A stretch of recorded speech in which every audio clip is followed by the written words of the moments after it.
ღმერთი. ქრისტეს მიერ საყვარელნო მამანო, დედანო, ძმანო და დანო. დღეს წმინდა წერილმა ჩვენ გვაუწყა ფრაგმენტი, რომელიც მოგვითხრობს ორი ღადარინელი ეშპაკეულის განკურნებაზე. ეს მიდამო, ანუ ღადარინის მიდამო, იყო დასახლებული შერეულად. მასში ცხოვრობდნენ როგორც წარმართები, ასევე ებრაელთა ერის შვილები. და ეს ორი ეშპაკეული იმ მიდამოში მცხოვრები ადამიანებისათვის იყო ძალზე საშიში. ეშინოდათ მათი. გვერდსულიდნენ იმ ადგილებს, სადაც შესაძლოა მათ შეხვედროდნენ ადამიანები.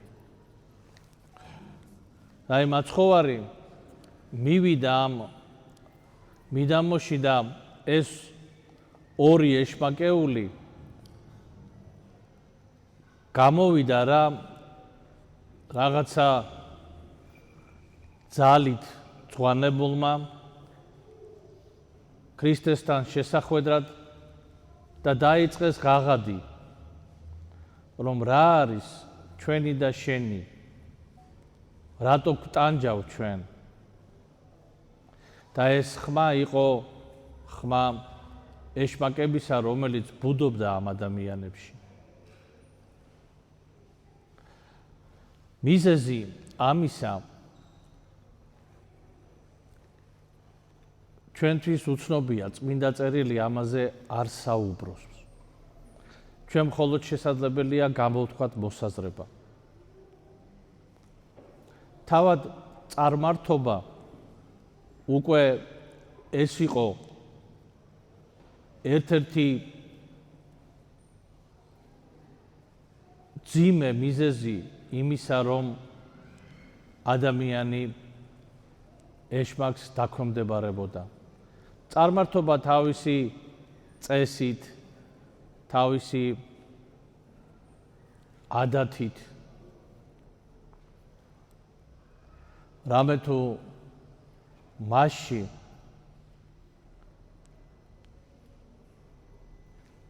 არასწორი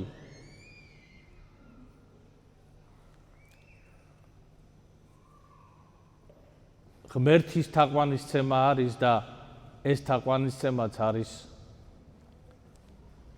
საშიში და ადამიანისათვის, მისი სულისათვის ძალზედ დამაზიანებელი. წარმართობის მსგავსი მინდა ვთქვა, რომ არის ასევე ათეიზმიც. ანუ უარყოფა ყოველივე ღვთაებრივისა, ყოველივე მისტიურისა და უხილავისა. და ათეიზმიც გზას უხსნის ბოროტ სულებს, რომ დაეუფლონ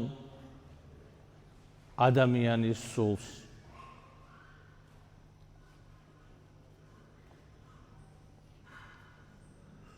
არის ასეთი გამონათქვამი,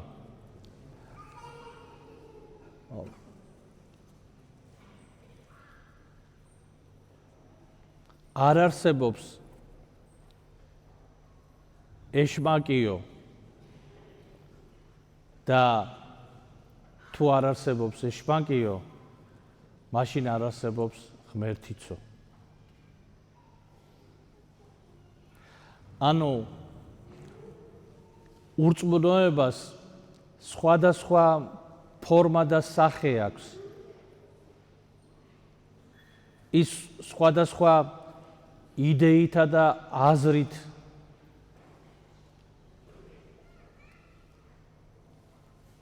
ადამიანში ნერგავს ურწმუნოებას, ღვთის უარყოფას,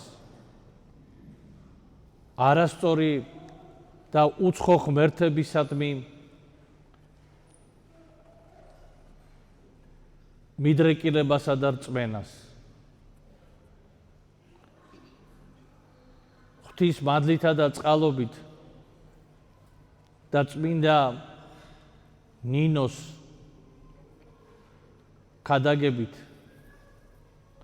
ჩვენმა ერმა უკვე 1700 წელი არის, რაც თავის საყოველთაო სახელმწიფოებრივ სარწმუნოებად ცნო ქრისტიანობა და ერთგულობს მართლმადიდებლობას.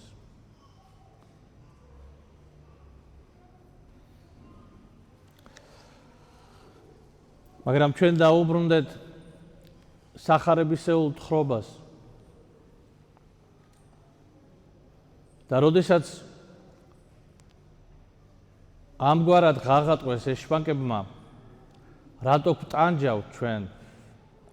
ანუ როგორც კი ბოროტის სული გრძნობს საფრთხეს, რომ შესაძლებელი არის ეს მისი, ესე ვთქვათ, ფარულად ადამიანში ჩასახლება იყოს ხილებული და ადამიანი ამისაგან განთავისუფლდეს, ის იწყებს ტანჯვას. ადამიანი კი არ იტანჯება ამ დროს, არამედ ბოროტის სული იტანჯება და ადამიანსაც ტანჯავს ის.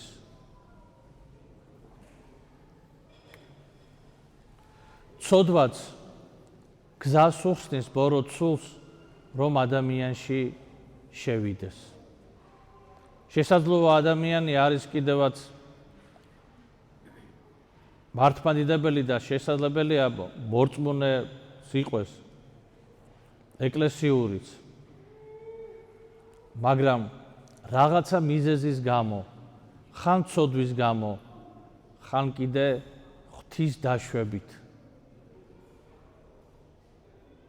აი არის ასეთი ცნობილი შემთხვევა, რომ ერთ ადამიანს, რომელიც იყო სერაფიმე სარაველთან ახლოს, ძალიან მისი სულიერი შვილი იყო, მაგრამ ისეთი ის ქონდა, აი რაღაცა ესეთი ადამიანი იყო იმ დროისათვის განათლებული, თავადაზნაურობის წრეს მიეკუთვნებოდა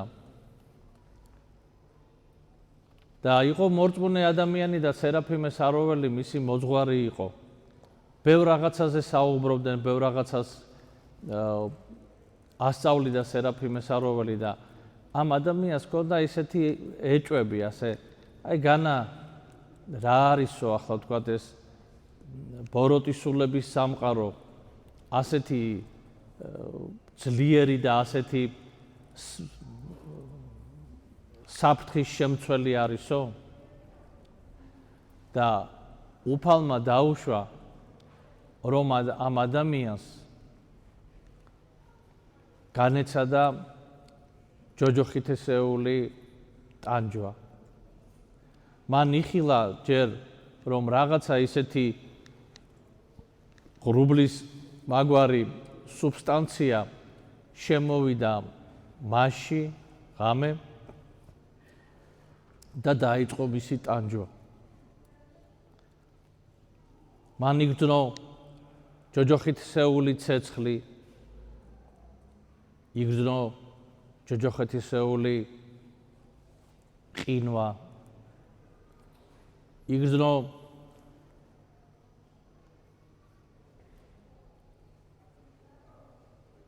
როგორ სჭამს მატლი ადამიანს და როგორ იტანჯება ადამიანის სული. აქ ხორცის ტანჯვაზე კი არ არის საუბარი, არამედ სულის ტანჯვაზეა.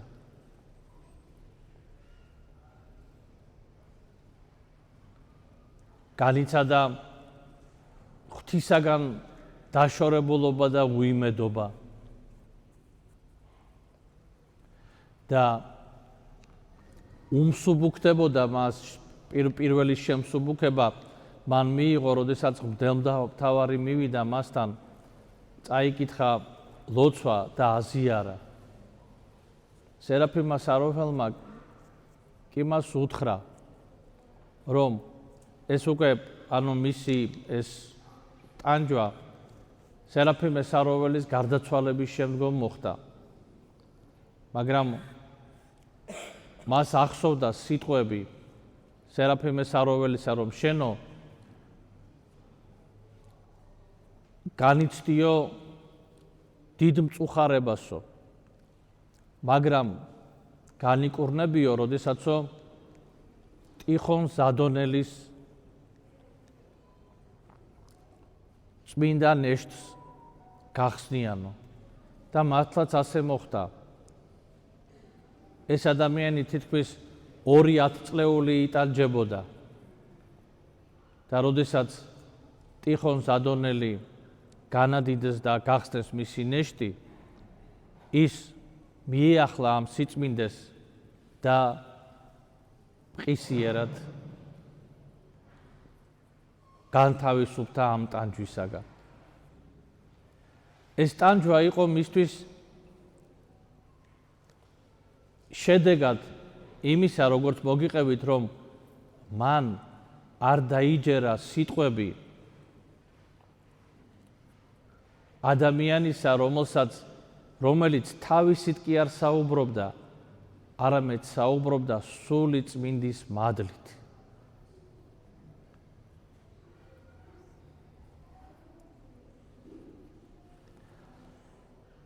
აი ამგვარად, ძვირფასო ძმანო და დანო, ჩვენც სიფრთხილე გჭირდება. სიფრთხილე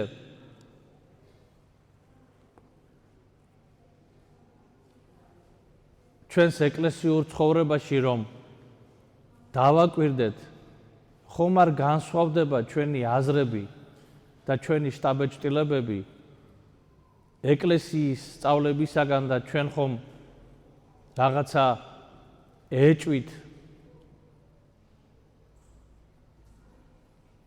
და ზოგ შემთხვევაში ურწმუნოებითაც ხომ არ ვუყურებთ ეკლესიის სწავლებას. არის, როდესაც არ გვესმის. არის, როდესაც ჩვენ გვიჩნდება შეკითხვა. შეკითხვებზე ჩვენ გვაქვს უფლება, რომ დავსვათ შეკითხვა. მაგრამ ამავ დროს ჩვენ უნდა ვიცოდეთ, რომ არის ისეთი შეკითხვები, რომელიც უპასუხოა. არის ის, რაც ჩვენ გაგვეხსნება ქრისტეს მეორედ მოსვლისას. არის ის, რაც ჩვენ გაგვეხსნება, როდესაც ამ წუთის სოფელს დავტოვებთ და ქრისტეს წინაშე წავდგებით.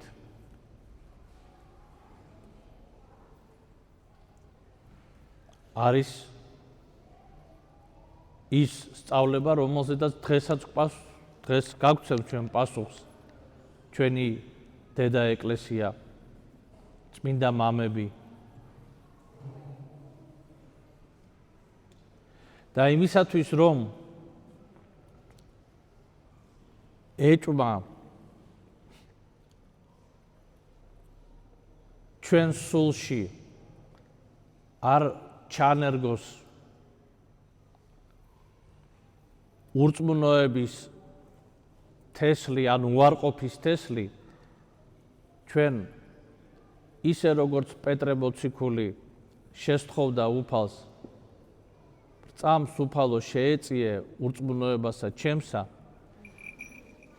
აი ეს ლოცვა უნდა წარმოვთქვათ, ძვირფასო ძმანო და დანო. უნდა წარმოვთქვათ და უფალს სთხოვოთ, რომ მან თავადმა გაგვამტკიცოს და გაგვაძლიეროს ჩვენ წმენაში და სიყვარულში ღვთისადმი.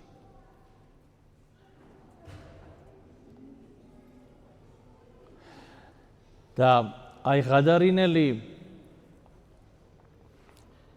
ეშპაკეულების განკურნების შემდგომ მოგეხსენებათ მათ ისინი განიკურნენ და განიკურნენ საოცრად.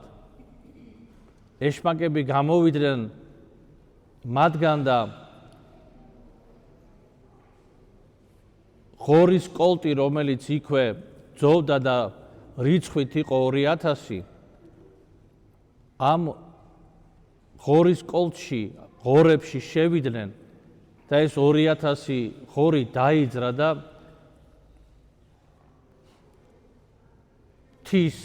მთის კი არა, ასე თქვა, კლდის ქიმიდან გადაეშვა გალილეის ზღვაში. აი დასანახად რო წარმოვიდგინოთ 2000 ღორი, რომელიც გაექანება და კლდიდან გადაეშვება წყალში და დაიხრჩობა. როგორი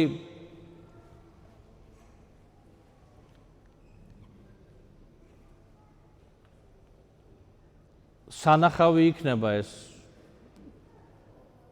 რაღაც შემზარავი იქნება ამის ნახვაც. ადამიანი ალბათ შეშინდება კიდევაც, ჩავარდება გაურკვევლობაში, იტყვის ეს რა მოხდა, რა ხდება ასეთიო. და აი ქალაქ ღადარინის და იმ მიდამოებში მცხოვრებმა ადამიანებმა ეს ყველაფერი ზოგმა დაინახა, ზოგმა გაიგო ეს ყველაფერი და შეშინდა, შეძწუნდაო, წმინდა წერილი ამბობს, მაგრამ შემდგომ იყო მათი მოქმედება აი მაჩვენებელი ურწმუნოებისა. მაჩვენებელი იმისა, რომ იცით, აი რო იტყვიან, აი შენი ჭირიმე, ახლა მე არაფერის თავი არ მაქვს და არაფერი არ მინდა, ოღონდ ზედმეტად ნუ შემაწუხებ. იხილეს ამ ღორების კლდიდან გალილეის ზღვაში გადაშვება. იხილეს ეს ორი ეშპაკეული, რომლებისაც ეშინოდა მთელს იმ მიდამოს განკურნებული, გამოჯანსაღებული, დამშვიდებული, ჭკუადალაგებული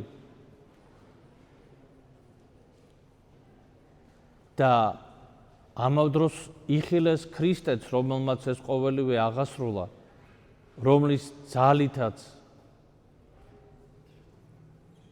და სიტყვიცაც მოხდა ეს ყველაფერი, მაგრამ არ მოინდომეს ქრისტესთან ურთიერთობა.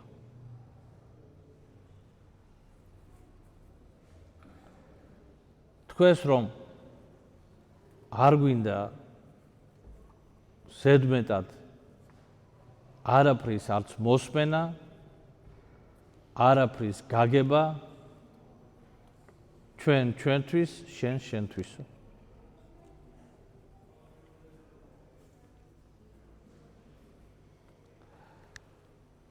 და ესეც ძვირფასო ძმანო და დანო ურწმუნოების ნიშანი არის. აი ზოგჯერ მოისმენ მართლმადიდებელი ადამიანისაგან, რომელიც ამბობს, კი ღმერთი მწამს, მაგრამ ახლა მე ამისთვის არ ამცალია. ამდენი საქმე მაქვს, რაღაცა საკითხები მაქვს, რომელიც მოსაგვარებელია. არ ვცალია იმდენად, ახლა მე უნდა ვისწავლო, ზოგმა უნდა ვიშრომო, ოჯახი მაქვს არჩენი. აი მოვა დრო, რაღაცა ყველაფერი დამილაგდება და მე მივხედავ სული საკითხებს, მე მოვიცლი ღმერთისა და ეკლესიისათვის.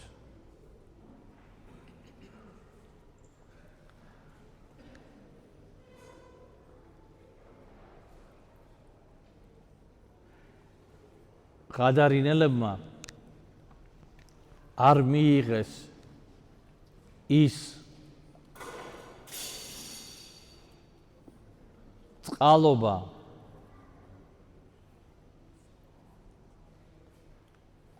და მადლი, რომელიც ქრისტეს ჰქონდა მათთვის გამზადებული. ქრისტე ხო მათთან მოვიდა იმ არემარეში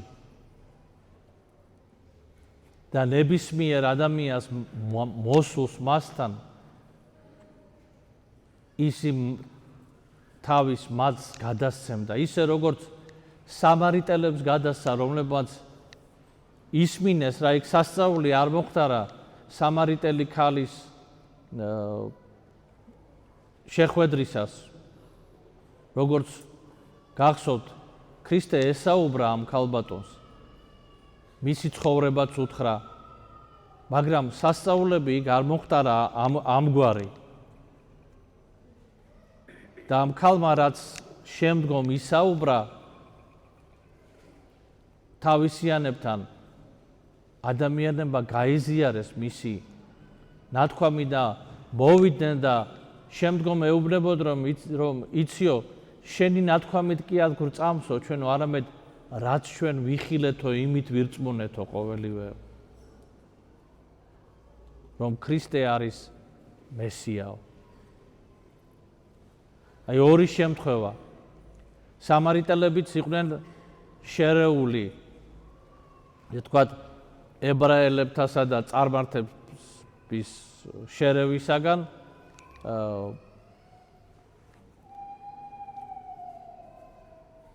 შობილები და მათაც ისე უყურებდნენ, ზევიდან უყურებდნენ ისრაელელები. იქაც წარმართული და იუდეური წესები ერთმანეთში იყო გადაჭტობილი. აქ ხედავთ თანაცხოვრებას, მეზობლობას, გადარინელების შემთხვევაში იუდეველებისა და წარმართების. მაგრამ ერთ შემთხვევაში ადამიანები მოვიდნენ ქრისტესთან და დატოვეს ის, დარჩიოს, თხოვეს ჩვენთან და რამოდენიმე დღის განმავლობაში ქრისტე იყო მათთან და ქადაგებდა და მათი სული მდიდრდებოდა. მათი სული ცხოვრებისათვის განემზადა. მეორე შემთხვევაში ღადარის კვითხთა შემთხვევაში ვხედავთ პირიქით. თვითონ ადამიანებმა ითხოვეს, რომ ნუ შეგვაწუხებ. ზედმეტად არაფერი, ესე იგი, არ გვითხრა, არ შეგვაწუხო, არ დაგვტვირთო, არ გვინდა. აი ჩვენც ძვირფასო ძმანო და დანო ვიმყოფებით ცხოვრების გზაზე აი ამ ვითარებაში. ან უნდა მოვიქცეთ როგორც სამარიტელები, ან ვიქცევით ისე როგორც ღადარინელები მოიქცე. ამიტომაც ყურადღებით ვიყოთ ჩვენი სულის მიმართ.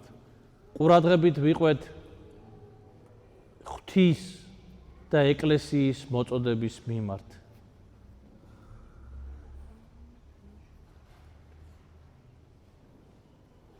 და არ აღმოჩნდეთ ღადარინელთა მდგომარეობაში იმგვარად რომ ქრისტე გამგშორდეს და დაგტოვოს ჩვენი ცხოვრების შემდგომ ეტაპებზე. ერთმა დაგლოცო ძვირფასო ზვანო და დანო, მადლი უფლისა,